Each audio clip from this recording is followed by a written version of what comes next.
All right, viewers, welcome to the Bronco Country Roundup. I'm Evan Sanford, joined by Carter Davis, Chris Van Sickle, and the real G, Chase Corfield. I was thinking about giving you all nicknames. Chris, you're our man on the blue, and Carter, you've already given yourself the nickname Petty. My Taylor Swift thing hasn't really stuck, unfortunately. There is a very strong resemblance, though. You pushed it harder than I expected you to. So. Yeah, I don't know if I like that, but I guess we'll go with it. Well, viewers, last night that happened, so we're going to be talking about it. But thank you to everyone who joined our live stream. That was actually really, really fun. We're going to try and plan on doing one for after the San Jose State game.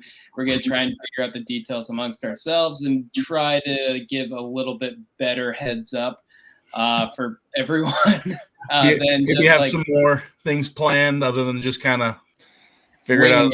That truly was not planned for those who watched. We just threw it together as we went. So yeah, I just texted the guys. I was like, "Hey, you want a live stream?" For some reason, I said yes. That was a lot of fun. That was great. Yeah, and we went a lot longer than we thought we did, and it was an absolute hoot. So we're going to do it again. We're just going to try and be a little more organized and give you guys some heads up. So if you want to join in on the fun, then you can. But once more, everyone who joined, thank you so much. All right, so moving on, we've got a few things to discuss. We're going to be talking to you about recruiting, the Nevada game, and then moving forward to San Jose State. So starting with recruiting, Chris, I'm going to toss it to you. You've got a small update, and then we're going to go to Chase. Yeah, so my update is Josias Alinas, a commit from Vancouver, Washington. I have an interview set up with him, and I was hoping to get done today, but he is a busy young man and just got back from his visit to the Blue last night, so we cannot fit that in today. So I just want to give it a little promo that next week I will be giving that update. You'll probably see an article about it as well on our 247 Sports website. I'm excited to talk to him. He's a very talented young man. I know he said he had a lot of fun on the Blue, so to be looking out for that. Yeah, and viewers, just in case you didn't realize, we are this podcast is through 24/7 the Bronco Country website. I'm sure some of you have stumbled upon us from Twitter or YouTube or whatnot, but we are really through Bronco Country on 24/7 Sports. You get a ton of really good inside scoop, good information, and then a lot of good banter on those message boards there. So check it out. It's how we all kind of met, and it's pretty fun. So anyways, just something to look into, and a shameless plug, I guess. Chase, what is your recruiting update? Yeah, so this is a big recruiting weekend for Boise State. Again, the last 2 weeks have been Friday games. Can't really do much recruiting. Saturday games, you get a lot of guys there. It was a good mix of local guys and some guys from out of state.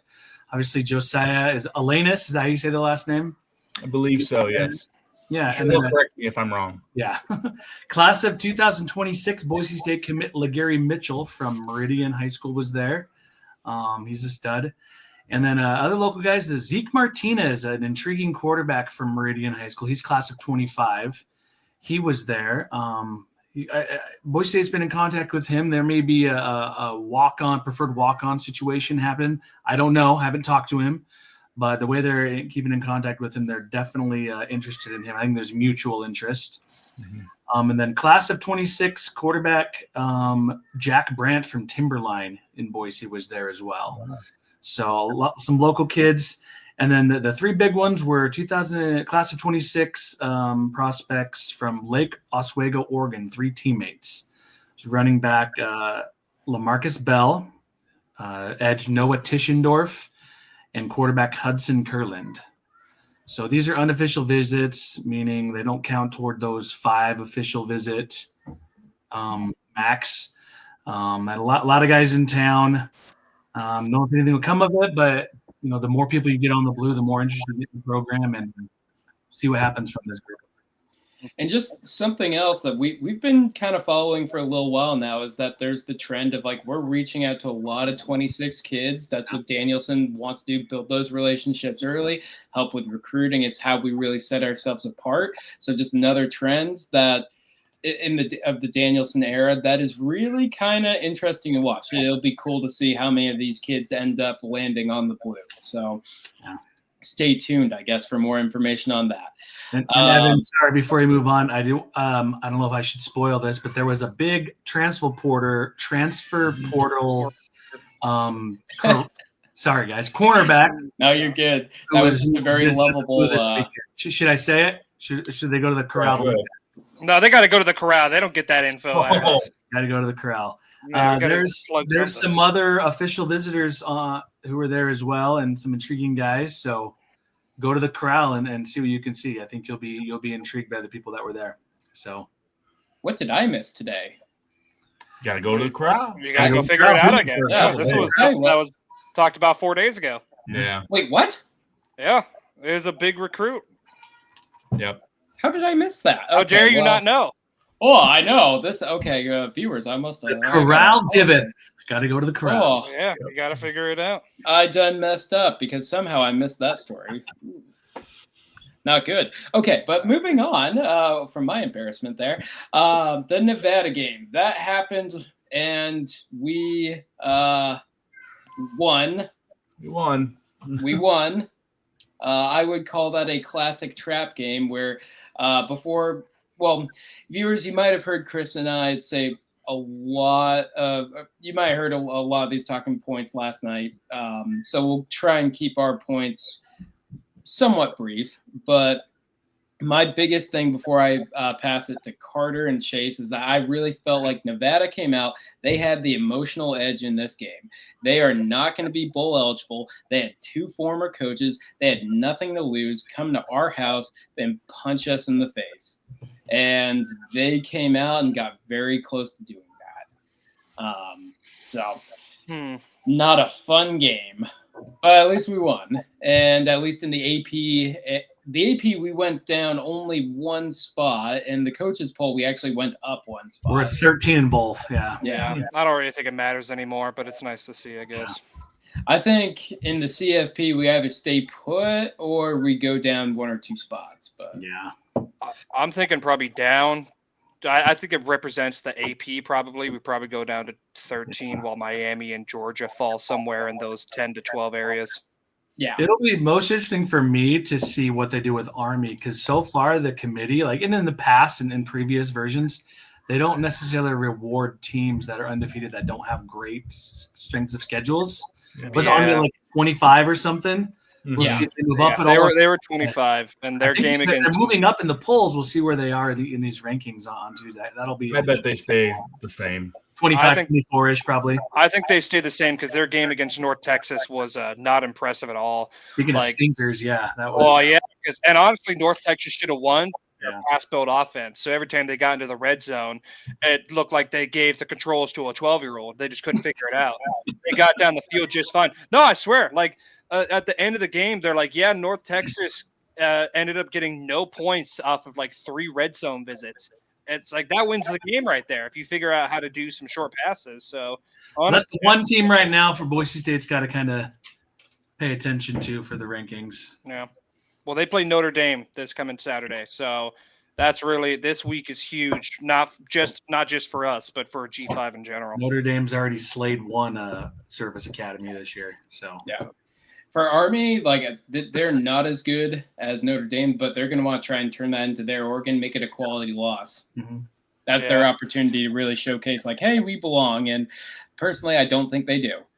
Yeah, well, even if they do lose, like Chase said, they have a garbage strength of schedule. Ours is a lot better than Army's, even if you take away our 2 biggest games. So if they lose, I think they just fall. I don't think there's a chance if they lose to Notre Dame. Yeah, headed into this game. Yeah. Oh, yeah. Headed into this game, I believe, and you guys can correct me if I'm wrong, we had the number 17 strength of record. Something along those lines. I don't know how to find those because I always get garbage third-party websites, but I believe something along those lines, 17 to 25-ish. Yeah, that's pretty darn good considering we're playing a group of 5 schedule. Like that is pretty darn good. All right, though. Let's see, Carter, Chase. Which one of you guys want to go first with your? Well, actually, we have a little change up from what we normally do with our game balls. Before I go to Carter and Chase, I'm just going to announce a unified game ball offensive MVP, whatever you want to call it, the Ashton Genty, and that's all the game balls that we wanted to get for offense. That's it. Was it 34 carries, 200 and something yards, 3 TDs, should have been 4. And then 2 receptions for Chris. What was it, 12 yards? I think. Yeah. So 12. Ashton Genty was the Boise State offense last night, and that's it. All right. Chase, Carter, who wants to go first? Chase, go for it.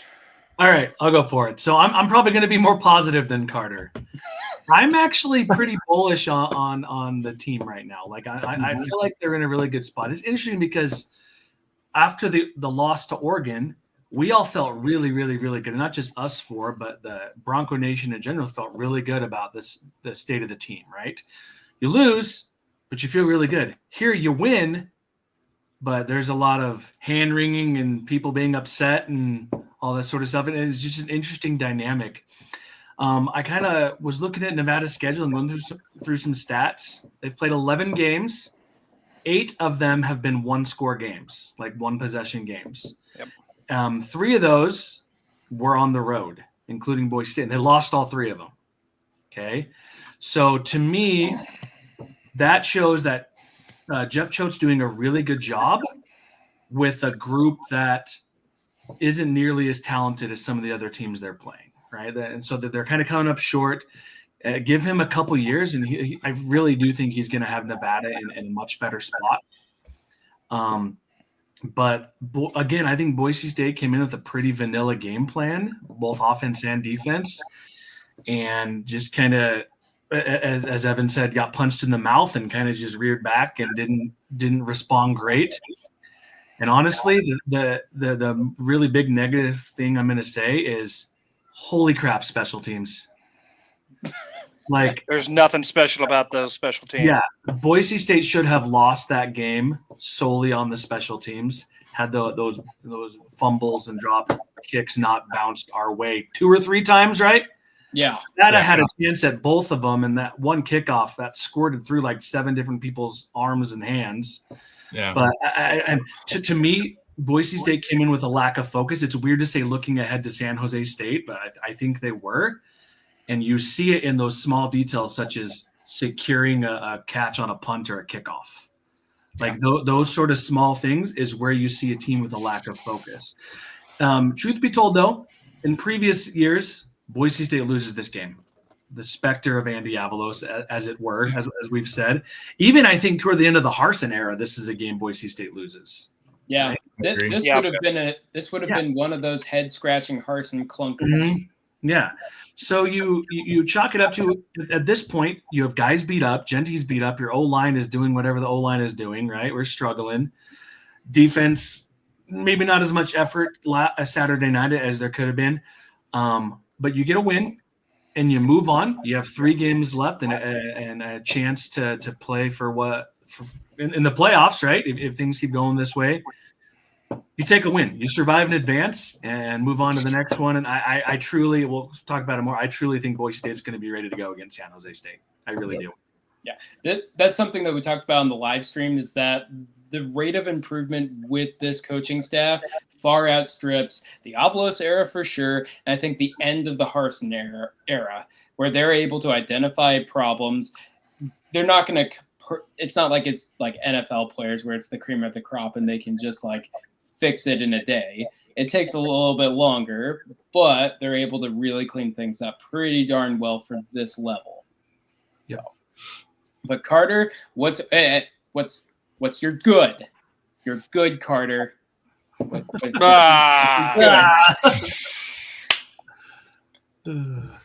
had a lot of people at the stadium. That was cool. Yeah. It was like the 6th largest attendance, so that's pretty awesome. A guy beat T-Dog in the race. That's pretty He's lost good. twice this year. He's lost Twice. He's losing his edge. Yeah. That was it. He wasn't focused either. No. Yeah, he wasn't focused either. He was looking ahead to Oregon State in a few weeks. That was it. There was nothing good, really. Well, what about that, like, Ashton Genty absolutely trucking that guy to get into the end? Oh, I mean, well, that was beautiful, but that's expected. So, I mean, that's fantastic to see. But what I do want to talk about is the Nevada defensive line trucking our offensive line. If we're gonna go towards that, because hold on. No, he's got momentum. Just let him go. Yeah, just let me cook here a little bit. No, I'm going. Put that toothpaste back in the tube. Yeah, you can't put it back in the tube. People talk about like this whole idea of like, the offensive line is hurt, or it's later in the season, and I can't buy it, because this is the offensive line that led Genty to the Oregon game that he had. Now, obviously, Genty did his own thing. He broke some tackles, which was amazing. But still, they made holes enough for him to make those moves. The Wazoo game, this is the exact same offensive line. But ever since Hawaii has really been the hinge point of these guys' performance. And if you want to argue that maybe they're banged up, I get that. You don't get as much push on the line. So instead of holes opening 3-4 yards down the field, maybe it's a hole right at the line of scrimmage, something like that. These guys are allowing Nevada defensive linemen to meet Genty in the backfield as he's getting the ball. And so I don't buy the whole, like, it's later in the season they're hurt. I think something's wrong with the game planning. I think something's wrong with the mojo of the offensive line. And this Nevada game showed exactly what I've always been afraid of, is if the team in front of us can slow down Genty, which I think Nevada did. He still put up 200 plus and 3 touchdowns, but it wasn't comfortable. If they could slow down Genty and make Madsen throw, and he has an off day, all of a sudden we're in this predicament. And that's what that game was. San Diego State was the same thing, but Madsen had the best game of his career. He now had the worst game of his career, and that's the type of game that happens. If we depend too much on Genty and it doesn't work out in our favor, all of a sudden we're fighting a team that's not going to make a bowl game at home in front of the 6th largest crowd in history on Fox with Tim Brando and everybody watching. So it's just disappointing to see that a group that has played so well in bigger games fell so hard in this game. Absolutely. And credit to Kane Ione. Like, he had that secondary dialed up well. Like, he was here. He knows Maddox. So he knows what he's going to do and took advantage. Yeah. I mean, if your QB goes 9 for 20 and 5 of his receptions are to a tight end, like, you basically kept him in check. And that's exactly what happened. And that's what I think teams are going to try to emulate, is somehow stack the box, make Madsen throw, but make him not as comfortable, because that's how you beat this Boise State team. Carter, you bring up an interesting point here, but I do want to, not to counterpoint it, but and I'll talk more about San Jose State too, but they've kind of played 2 quarterbacks this year, and the starter who started the year was Emmett Brown. He was benched during the Nevada game because he had piss poor numbers. I mean, you look at it, like, he was benched and then this Walker Eget went in.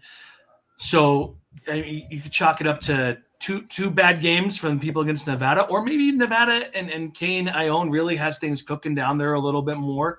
Maybe it's a combination of multiple things, but you're right. It was not a great game for Madsen any way you look at it. Yeah. I mean, obviously the Nevada secondary could be better than what we maybe imagine, but I mean, still, that's San Jose versus Nevada. This is Boise State versus Nevada. I still feel like the threshold is higher.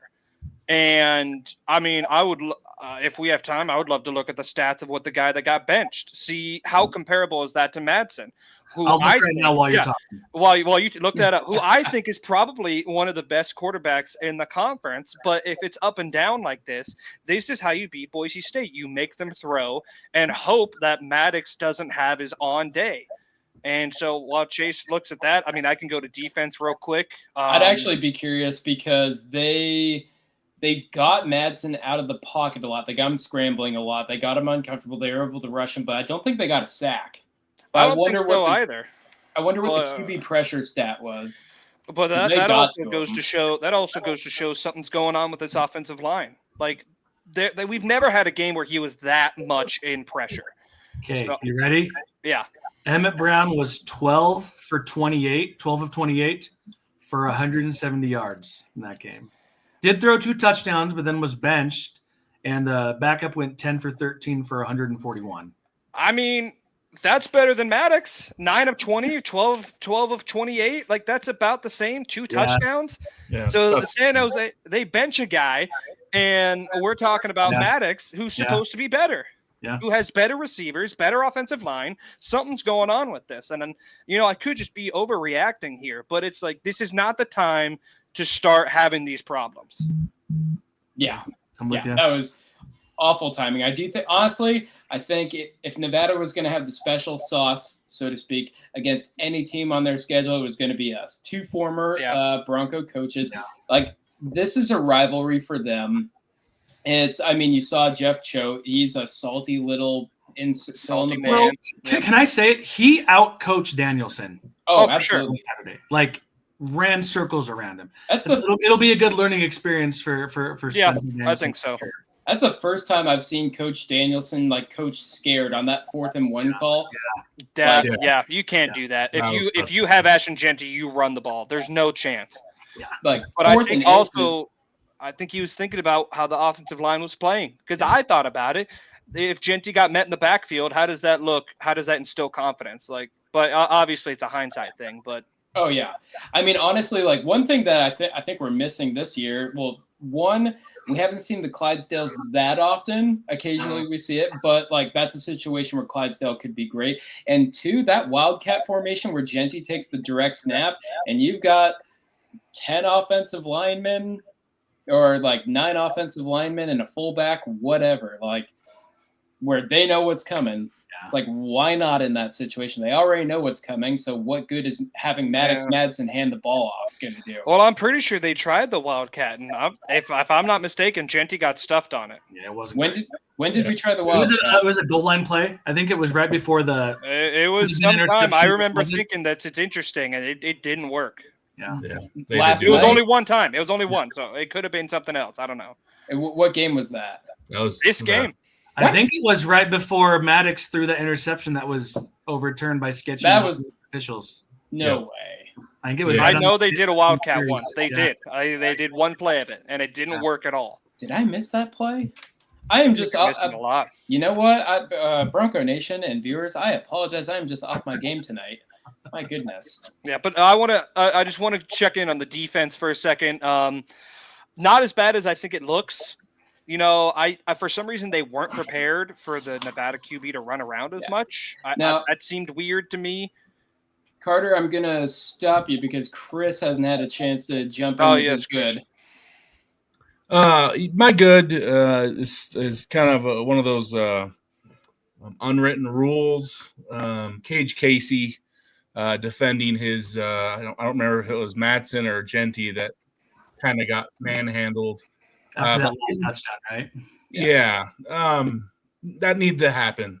Nevada, they had the little WWE move suplex on Genty that didn't get called and should have, and they were just they were yapping quite a bit, seems like. So I appreciate Cage Casey going out there, putting a little smack down. Defending his player, you need that with an offensive line. You need an enforcer. So I thought that was good. I bet he does not get any punishment. He doesn't. Yeah, exactly. I would venture guess he doesn't get punished for that this week. Coach tells him thank you privately while acting, darn it, publicly. Yeah, exactly. So I respect that and I appreciate that from one of the big team leaders, and I guarantee you his teammates saw it and were appreciative as well. So, yeah, it's kind of a weird one, but good personal foul there. Yeah, no, absolutely. You got to have that enforcer, like you said. That's a good penalty.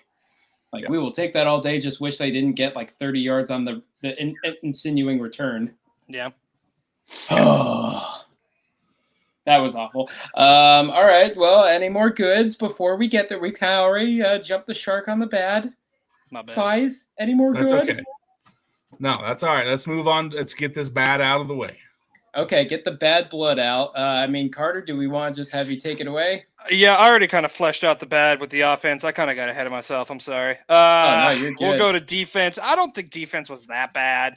Like, obviously, like I said, we could have prepped better for the running quarterback. Maybe You and I are in agreement on this.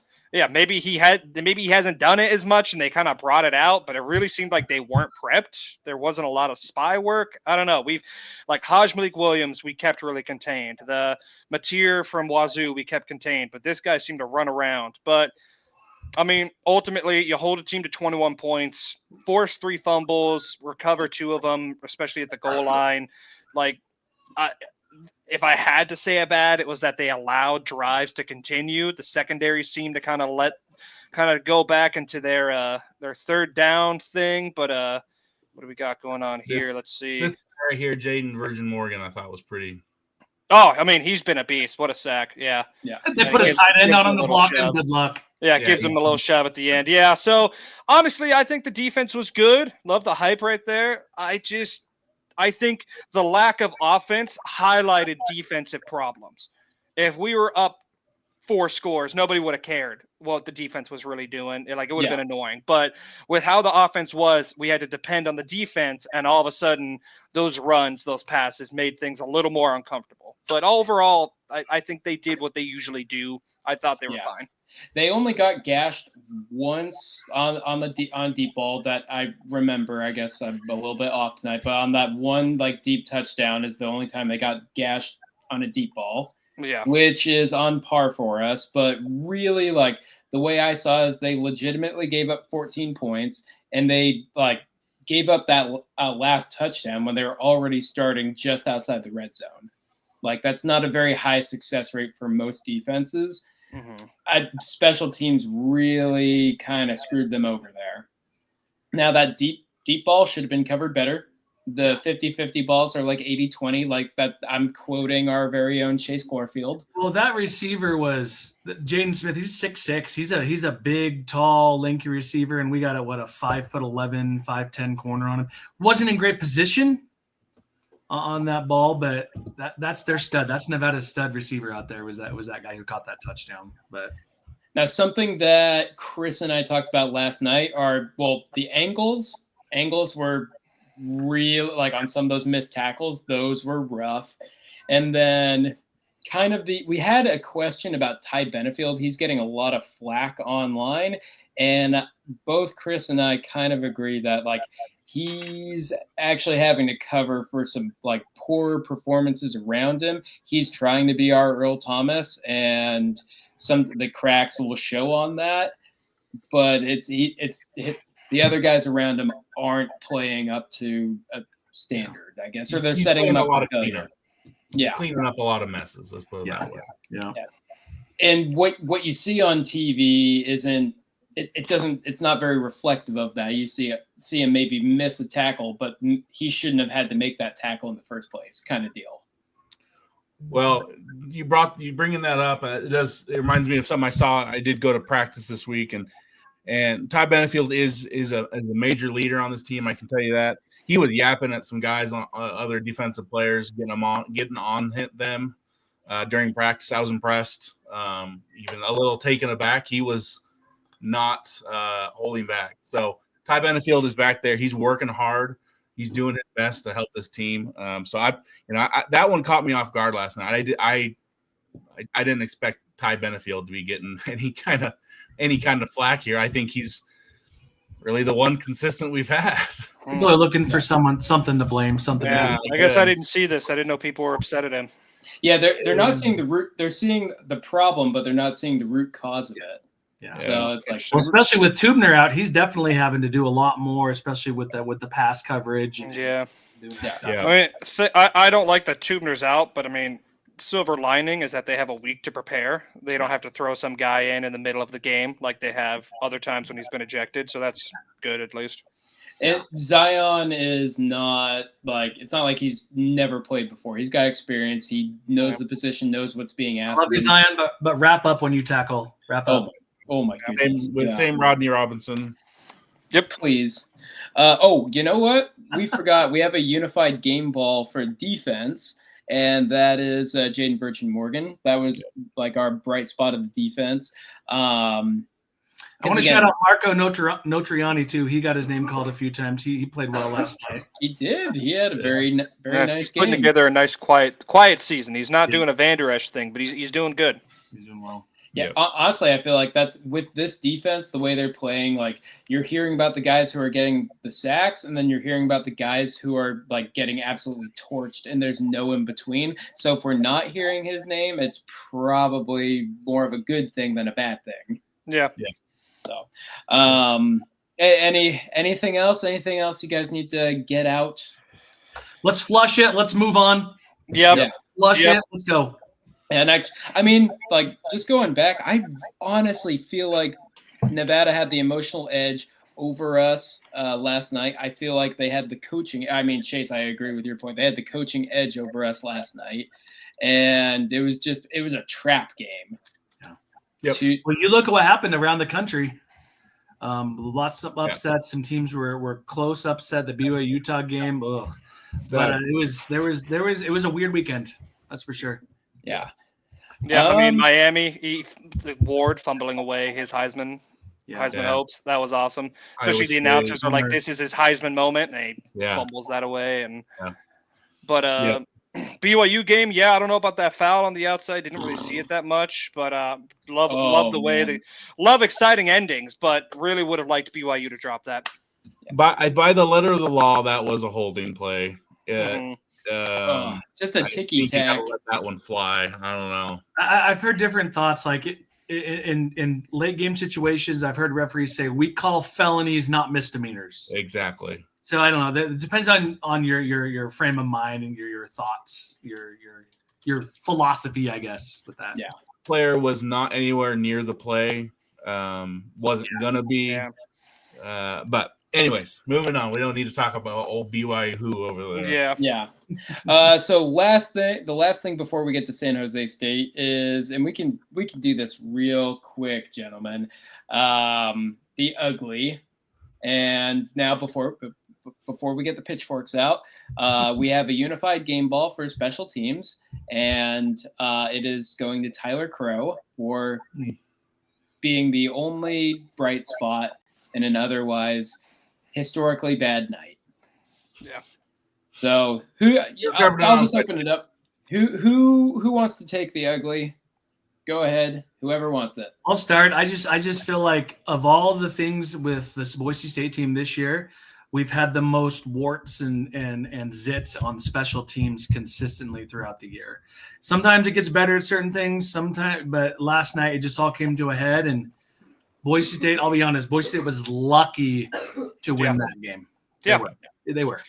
I just don't know how you bring in Stacey Collins and we continue having these problems. Like, our special teams are so good with him before, went to Penn State. What did they do to him at Happy Valley? Because they ruined him. Because, I mean, we were kicking balls out of the end zone. All of a sudden they try squib and it just goes against us. Like, I just don't understand how you have Jonah Damas, how you have JFR, and you got all these guys and you're trying to put starters on there and it just doesn't work. Like, why isn't it working? I don't get it.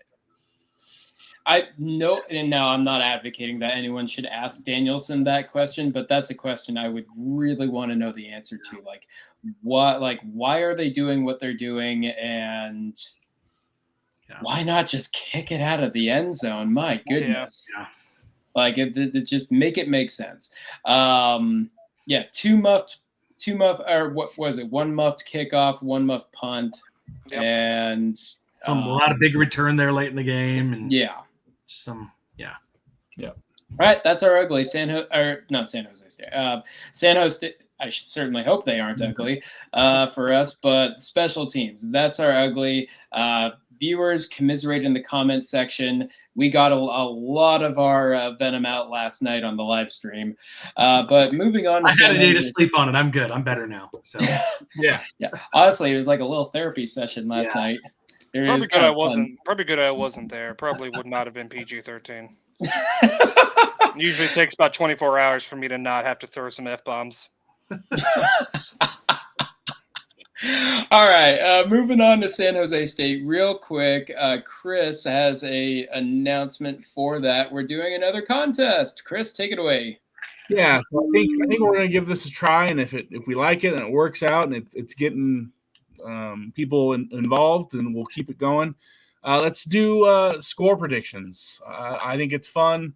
You kind of whoever gets closest will get a chance, and we're gonna do some autographed cards. So I've got this Teo Ladipo signed, Talon Green, Tubner. I got a couple, and whoever wins, you just tell me which one you want, and there's even a couple more.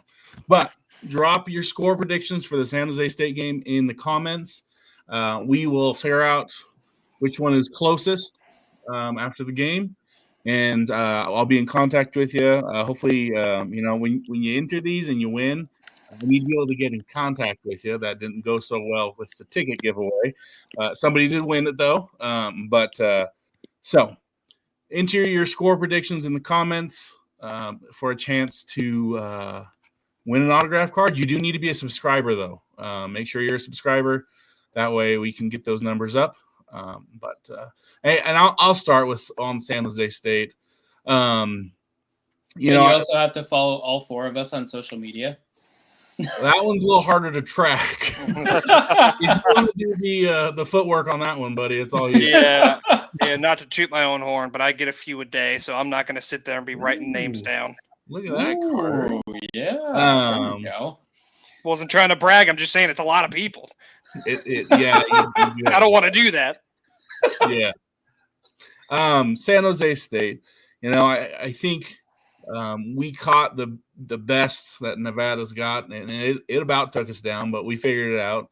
And I think they're going to come out in San Jose State and play pissed off. I do have a little tidbit that I talked to somebody about. Roger Carrion was injured against Oregon. A source has told me that he is quote unquote close to coming back. Whether that's next week, that'd be great. But it does sound like he will be back this season. Don't know the story behind the injury or what it was or anything, so I'm not even going to touch that, and none of us should. But so that would be a big addition. I do feel like this offensive line is taking a step back, and that would be a huge leadership addition, not just a pure experience addition. So yeah. Anyways, sorry, I wanted to get that in there before I forgot. Chris, what's if you're going to ask for a score prediction, you better make one yourself. Oh, hey, okay. Well, I'm gonna talk first, and give me a second to. No, I think the defense will come out, put some pressure on. Emmett Brown is a good quarterback, former Washington State quarterback. I know it does sound like he had a rough game against Nevada, but he is physically maybe the most talented quarterback in the league. Can really spin it. So I'll go score prediction. Let's go 45-24. Okay. All right, Chase, San Jose State. What do you think? Yeah, so they throw the ball around a lot, and their big stud is this redshirt senior receiver, Nick Nash. Great name. 86 receptions, almost 1,200 yards, and 13 touchdowns. He's caught 13 of their 19 touchdown passes this year. So whether you stick a corner on him and roll a safety over for coverage, I know the team will have a plan. Some of that comes back to pass rush. What can Ahmed Hassanin and Jaden Virgin Morgan, those other guys do? What can Chinander scheme up defensively just to slow him down? And, yeah, Emmett Brown, he started the first few games. He's thrown 16 of those touchdown passes, and they benched him after the loss to Colorado State for Walker Eget.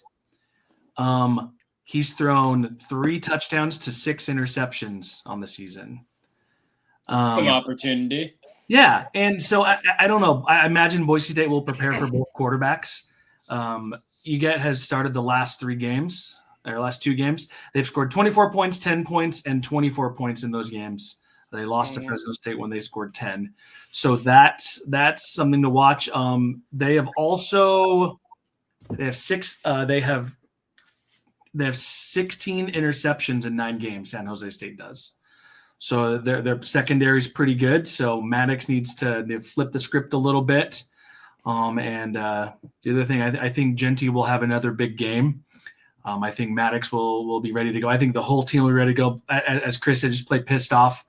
And I see 38-24 victory for the Broncos. Okay, and Carter? Yeah, kind of pick up on what he said about Nick Nash. I honestly think he's going to win the Blitnikoff if they keep it statistical wise and not do like, oh, Travis Hunter, he plays both sides of the ball, here's the award. Because Nick Nash, he leads the nation in receiving touchdowns, receiving yards per game, and receptions per game. Didn't he start as a quarterback? Wasn't he a quarterback when they first got there? I don't know anything about San Jose, but so Boise State did. Okay. So, I mean, yeah, dude's a baller. He should win the Blitnikoff because he leads in all these receiving stats. And I think it's going to be comparable to a Jalen Royals situation that it was against Utah State. I think Nick is going to get his because he's just that good, and I think this secondary is just as susceptible. Now, how much is that going to be? Like Chase said, it's going to depend on Hassanin, Virgin Morgan. They're not going to run the ball. They're 125th in the nation in rush offense. That's just like 94 yards a game or something. Yeah, that's just not their bread and butter. That's not what they're going to do. They're going to sling it. They're the 5th ranked passing offense in the country. Interesting. Their OC's Craig Stutzman, the former Hawaii OC. So if that tells you anything about their game plan. Yeah, they're gonna sling the ball. They're 37th total offense. They're 5th passing offense. This is gonna be a real test for the secondary in our pass rush. I do agree we're gonna come out strong, but their total defense is 89th. Their rush defense is 75th. Like, they're just not that good on defense. I think they really depend on their offense. So I ultimately think it's going to be a 42-28 sort of game. I think Nick is going to get his. I think our secondary is going to struggle. But especially if we get Roger Carrion back, that could change it to an even higher scoring game because I think we run it down their throats. But I've kind of learned from my little prediction last week with Nevada, thinking it was going to be easy. So I don't think this game is easy. I think this is more of a trap than Nevada was, but I trust in our coaching staff to make the adjustment and be like, okay, we need to play better. So 42-28, but Nick Nash probably 2 receiving touchdowns. Hey, also I forgot San Jose State is 4-0 at home this year. Ooh, yay! There we go. And yeah, honestly, I think we got a scare last night. It was a nice little wake-up call. Don't get too what's the Mike Leach quote? Don't get too fat and happy and pat yourself on the back too much. So that was a nice wake-up call. And because there are teams in this conference that can punch us in the face, and Nevada did last night. San Jose State, they at least, especially on offense, they can certainly punch us in the face. I agree with what you guys said. They're going to score some. Bronco Nation expect them to hit a few deep passes on us. But as long as we can keep it to a minimum and blitz, I'd like to see this be a 5-sack kind of game. That kind of night. Mm-hmm. If we can get creative, blitz off the edge, something like that, then I ultimately think this is going to be a 41-31 contest. And 10-point, I could see it swinging down to 1 possession, really. But I will say I think San Jose State makes it a little bit closer in kind of the not garbage time, but when the game is all but decided. I do want to add, I just looked it up. San Jose is tied for 12th in the nation in sacks allowed. They give up 1 a game. Ooh. So that could be to them throwing the ball quick, getting out of the hands. So we could have to mix up some blitzes there, but it seems like they're pretty good at keeping the QBs off the turf. Yeah. Honestly, I would expect us to kind of take, at least on defense, take it in the chin just a little bit in the first half because it seems like that's real, at least on defense, we're like a boxer trying to figure it out how they want to attack us. And then that's when we kind of react and adapt and tighten things up a little bit in the second half. That's felt like how it's been. So I would expect them to score more in the first and the second.